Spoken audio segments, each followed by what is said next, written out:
Friends, welcome to secret of சமையல். இன்னைக்கு நம்ம பார்க்க போகிறது ரொம்ப வித்தியாசமான ஒரு ஸ்ரீலங்கன் ஸ்டைலில் ஒரு கத்திரிக்காய் கறி. இது நான் என்னோட ஒரு ஃப்ரெண்டு கிட்ட இருந்து கற்றுக்கிட்ட ரெசிபி. ரொம்ப சூப்பராக இருந்தது. நம்மளோட நார்மல் புளிக்குழம்புலேருந்து ரொம்பவே டிஃப்ரெண்ட்டான ஒரு கிரேவி. இது கத்திரிக்காய் கிரேவி. நம்ம எப்போதும் செய்கிற மாதிரி புளிக்குழம்பு செஞ்சு போர் அடிக்குது அப்படின்னா நீங்கள் இந்த மாதிரி ட்ரை பண்ணி பாருங்கள். கண்டிப்பாக உங்களுக்கு பிடிக்கும். ரொம்பவே டேஸ்டியான ஒரு கத்திரிக்காய் மசாலா இது. இந்த ஸ்ரீலங்கன் ஸ்டைல் கத்திரிக்காய் மசாலா எப்படி செய்யறது அப்படின்னு பார்க்கறதுக்கு முன்னாடி நீங்கள் என்னோட சேனலுக்கு இப்போ தான் முதல் முறையாக வரீங்கன்னா இந்த வீடியோவுக்கு கீழே இருக்கிற சப்ஸ்கிரைப் பட்டனை மறக்காமல் ப்ரெஸ் பண்ணுங்க. அதுக்கு பக்கத்தில் இருக்கிற பெல் ஐக்கானை மறக்காமல் கிளிக் பண்ணிடுங்க. அப்போ தான் என்னோட ஃபியூச்சர் நோட்டிஃபிகேஷன்ஸ் உங்களுக்கு உடனே வந்து சேரும். சரி வாங்க, இப்போ இந்த டேஸ்டியான ஸ்ரீலங்கன் கத்திரிக்காய் மசாலா எப்படி செய்யலான்னு பார்க்கலாம். ஒரு பவுல் எடுத்துக்கோங்க. நான் ஒரு 6 கத்திரிக்காய் இந்த மாதிரி நீளமாக நறுக்கி வச்சுருக்கேன். இந்த கத்திரிக்காய் இந்த பவுலில் போட்டுடலாம்.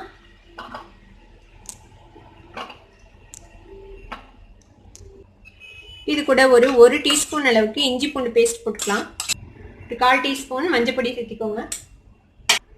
இதை நல்லா இந்த கத்திரிக்காயில மிக்ஸ் பண்ணி வச்சிருங்க. இது இப்படியே ஒரு 10 நிமிஷம் வச்சிருங்க. இப்படியே கடாய் அடுப்பில் வச்சிருக்கேன். இதில் ஒரு டேபிள் ஸ்பூன் அளவுக்கு எண்ணெய் விட்டுருக்கேன். இதில் தாளிக்கிறதுக்கு என்னென்ன எடுத்து வச்சிருக்கேன் அப்படின்னு சொல்லிடுறேன். ஒரு துண்டு பட்டை, 3 கிராம்பு, 2 ஏலக்காய் எடுத்துருக்கேன் தாளிக்கிறதுக்கு. அதுக்கப்புறம் கொஞ்சமாக இஞ்சி இந்த மாதிரி ஃபைன் சாப் பண்ணி வச்சுருக்கேன். கொஞ்சமாக பூண்டு, ஒரு 2-3 பல் பூண்டு இந்த மாதிரி அதையும் ஃபைன் சாப் பண்ணி வச்சுருக்கேன். கொஞ்சமாக வெங்காயம், ஒரு அரை வெங்காயம் இந்த மாதிரி அதையும் ஃபைன் சாப் பண்ணி வச்சுக்கோங்க. கொஞ்சமாக கறிவேப்பிலை. எண்ணெய் சூடாயிடுச்சு. இதில் கொஞ்சமாக கடுகு சேர்த்திக்கோங்க. முதல்ல இது கூடவே இந்த பட்டை, கிராம்பு, ஏலக்காய் 3 சேர்த்திடலாம். கடுகு வெடிக்குது. இப்போ இதில் இந்த இஞ்சி பூண்டு 2 சேர்த்திடுங்க. இது லேசாக ஃப்ரை ஆனதும் இந்த வெங்காயம் கருவேப்பிலை சேர்த்திடலாம். இந்த வெங்காயம் இஞ்சி பூண்டு எல்லாம் நல்லா வதங்கிச்சு. இப்போ நம்ம மேரினேட் பண்ணி வச்சுட்டு இந்த இஞ்சி பூண்டு பேஸ்ட், மஞ்சள் பொடி போட்டு மேரினேட் பண்ணி வச்சுட்டு கத்திரிக்காய் சேர்த்திடலாம்.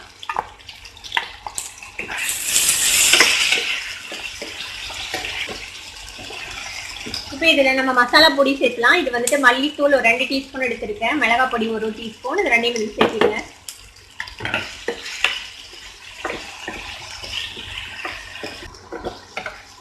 இது இப்படியே ஒரு நிமிஷம் வதக்குங்க. இந்த மசாலா பொடியெல்லாம் இந்த பச்சை வாசனை போகணும் அது வரைக்கும். இது ஒரு நிமிஷம் பக்கமாக வதங்கிச்சு. இப்போ இதில் நம்ம புளி தண்ணி விட போகிறோம். ஒரு நெல்லிக்காய் அளவுக்கு புளி இந்த மாதிரி கரைச்சி வச்சுருக்கேன். இந்த புளி தண்ணியை இதில் விட்டுலாம். இப்போ இந்த கிரேவிக்கு தேவையான அளவுக்கு உப்பு சேர்த்திக்கலாம். இதுலயே இந்த கத்திரிக்காய் நல்லா வேகணும். கத்திரிக்காய் வெந்ததுக்கு அப்புறம் நம்ம கடைசியா இதுல தேங்காய் பால் விடணும். கத்திரிக்காய் வேக வரைக்கும் நம்ம வெயிட் பண்ணலாம். இப்போ மூடி போட்டு வேக விடலாம் நம்ம. இது எங்க வீட்டு தோட்டத்து கத்திரிக்காய், சீக்கிரமே வெந்துடும். ரொம்ப பிஞ்சு கத்திரிக்காய் இது. நீங்க எந்த கத்திரிக்காய் யூஸ் பண்றீங்களோ அது வேகிறதுக்கு எவ்வளவு டைம் எடுக்கும் அப்படின்னு பார்த்து அந்த அளவுக்கு இதை குக் பண்ணிக்கோங்க. ஒரு 5 நிமிஷம் ஆச்சு. ஓப்பன் பண்ணி பார்ப்போம். நம்மளோட கத்திரிக்காய் ரெடி ஆயிடுச்சாங்க.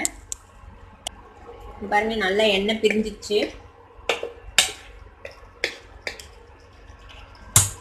கத்திரிக்காய் வெந்துருச்சான்னு நம்ம செக் பண்ணி பார்ப்போம். பாருங்க, நல்லா வெந்துச்சு கத்திரிக்காய். இது கெட்டி தேங்காய் பால். நான் ஒரு 1/4 மூடி அளவுக்கு தேங்காயில இருந்து இந்த மாதிரி கெட்டி தேங்காய் பால் எடுத்து வச்சிருக்கேன். இப்போ இந்த தேங்காய் பால் இதில் விட்டுருங்க.